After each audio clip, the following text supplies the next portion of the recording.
Зноўку ўсіх вітаю, браты і сёстры. Зноўку ўсім добры дзень. Ужо пачынаецца трэці, апошні месяц вясны. Ужо скора будзе лета. Ужо ўсё навокал зелянее. Я знаходжуся на возеры Белым, каля вёскі Цінаўка, каля сяла Азіна. Вось тут, каля вышкі. Сёння я яшчэ туды ў ваду не прыгаў, бо вада яшчэ халодная. Ну так, трошкі акунуўся тут пасля гэтых маразоў.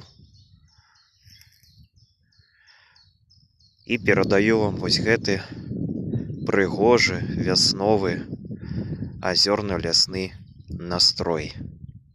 Вось гэтай невялічкай зоны адпачынку.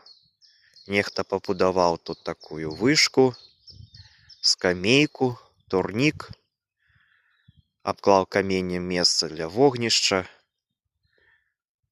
каб мы тут маглі культурна адпачываць.